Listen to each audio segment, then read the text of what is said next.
Please subscribe Tito Manny Vlog.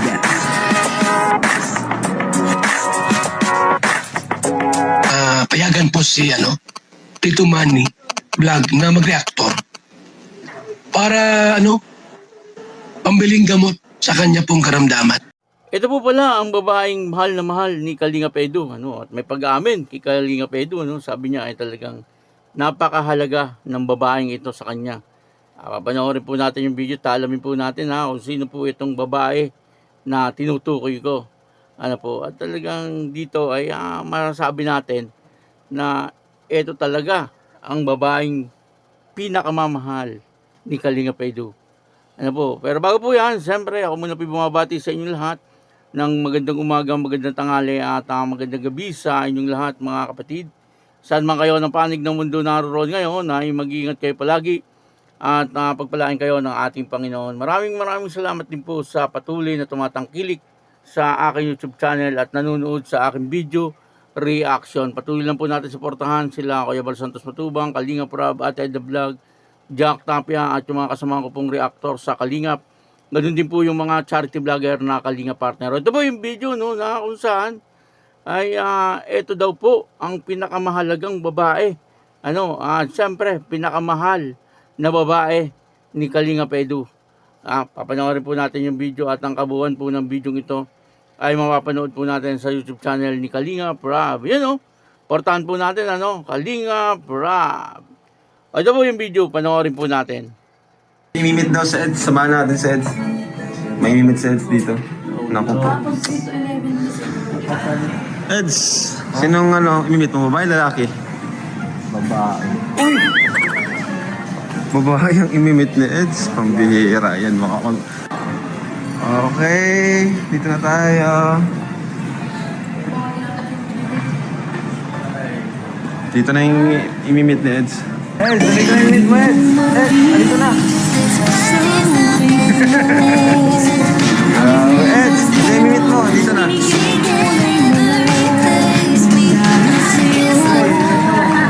Sino to, Eds? Eds, sino yan? Naloko. Sino yan kasama mo? Sino to? Kaya ito pinakamahalagang tao sa buhay ko. Ay, no.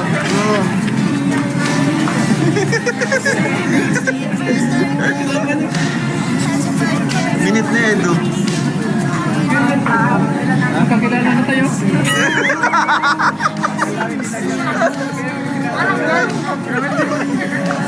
Ayan na. Tagal ka din nawi.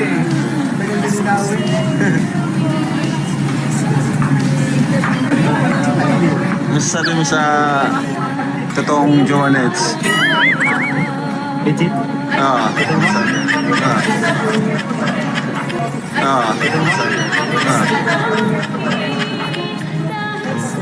Secret lang natin yun. Secret lang. Eds, maganda daw. Maganda daw, maganda. Meron talaga kami, Edward.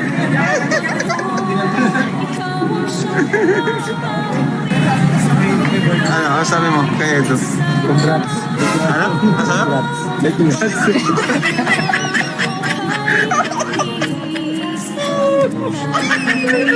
Tawa dapat makinig. Kapatid na Edu yan. Kapatid mo. Ha?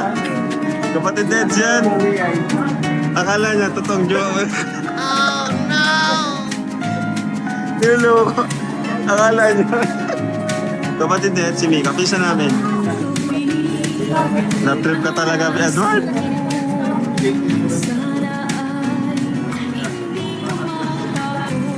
Sino si Mika? Mika, parang pumayat ka dito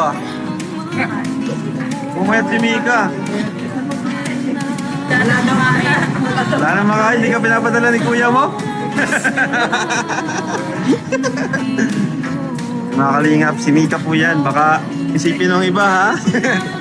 Linawin natin guys, si Mika po, pinsan po namin. Unang basher. Kaya po si Kuya Boots, pinsan po namin. Ano Edward, mga pogi ang lahi namin? Napanood po natin yung video. Dito nga po ay ang tinutukoy natin ay walang iba kundi itong kapatid ni Kalinga Pedro. Medyo matagal na po itong video ito, pasensya na po kayo. At ngayon lang po natin nabigyan ng reaksyon. Baka akala nyo kung sino na naman ang tinutukoy po natin. Hindi po, ang tinutukoy po natin dito ay yung kapatid ni Kalinga Pedro. At sinabi niya na napakahalaga sa kanya ng babaeng iyon. Ang tinutukoy niya po ay siyempre si Nika, yung kanyang kapatid. At nakakatawa, na nakita po natin itong kapatid ni Kalinga Pedro. Kasi wala po tayong nakikitang kapatid ni Kalinga Pedro nung pasimula po nung siya ay naging vlogger at pasimula nung siya ay binablog na ni Kalinga Prab, ni minsan hindi pa po natin nakita yung kanyang kapatid. Pero yung magulang niya, nakita na po natin yung kanyang ina, tama. Pero kapatid, wala po ako napapansin. Baka po ito ay nag-iisang kapatid lang ni Kalinga Pedro. Napakaganda rin nitong kapatid ni Kalinga Pedro. At medyo mataas siya, pwedeng maging isang modelo. At dito may nalaman po tayo sa video ito. Kung makapanood nyo po ng buong buo, sinabi rito na dati daw po ang talagang madaldal ay itong si Nika, yung kapatid ni Kalinga Pedro. At etong si Kalinga Pedro ay napakatahimik at talagang mahiyain. Ibig sabihin ay talagang noon pa man ay mabait na po talaga etong si Kalinga Pedro. Nung mga teenager niya po ay talagang mahiyain daw po ito at talagang tahimik lang. Pero ngayon ay hindi po nila akalain na si Kalinga Pedro ay magiging isang vlogger. Marami na nabigla, maging yung kanyang kapatid ay hindi daw po niya akalain na si Kalinga Pedro ay magiging vlogger. At ngayon nga nakikita po natin ay napakalaki na po ng improvement ni Kalinga Pedro sa pakikipagharap, sa pakikipag-usap ay talagang mature na po itong si Kalinga Pedro. At siyempre sa pagsubok ng buhay, sa dami ba naman ng pinagdaanan na pagsubok ni Kalinga Pedro. Noon pa ay talagang meron na pong nambabas dito kay Kalinga Pedro. Kung isipin po natin ay talagang nakakaawa din po talaga. Minsan ay hindi naman niya po kasalanan pero ay nababas po siya. At hanggang ngayon ay may mga baser pa rin po na talagang gustong pabagsakin etong si Kalinga Pedro. Wag naman, kasi kawawa naman etong si Kalinga Pedro. Minsan pinagkakaisahan pa nga etong si Kalinga Pedro upang sa ganon ay mapabagsak nila. Pero nakikita po natin na talagang hindi natitinag si Kalinga Pedro. Hanggang ngayon ay talagang nakatayo pa rin. At patuloy ang kanyang pagtulong. Kumbaga hindi niya po masyadong iniintindi yung mga basher na yan. Ngayon lang umaksyon itong si Kalinga Pedro. Kasi nadadamay na yung kanyang mga beneficiary. Na sabi niya nga ay wag daw pong idamay yung kanyang mga beneficiary. Siya na lang daw po ang laging ibas. Wag na po gawa ng kwento yung kanyang mga beneficiary. Medyo pagdating sa beneficiary niya ay talagang nag-aalma si Kalinga Pedro. Nagagalit po siya kasi wala naman po talagang kinalaman yung kanyang beneficiary. At hindi naman po yan makakapagsalita kasi wala naman pong YouTube channel. Si Kalinga Pedro makakapagsalita po yan. Pero si Kalinga Pedro ay hindi naman po basta-basta nagsasalita. At nakikita po natin na pinababayaan na lang ni Kalinga Pedro. Ang importante po sa kanya ay yung kanyang ginagawang pagcha-charity. Sa mga Kalinga partner, isa po ito si Kalinga Pedro sa hinahangaan ko. Kasi nakikita naman po natin, tingnan niyo po yung kanyang YouTube channel. Karamihan po ng content niya ay puro pagtulong. Kung hindi po mga estudyante, ay yung mga senior citizen. At doon nga po sa huli niyang vlog, ay gusto niya nang mapagawa ng bahay, yung mga manidi. Kaya lang ay hindi po pumayag yung mga manidi. Inaalam niya po kung ano po yung pwede niyang maitulong sa mga ito.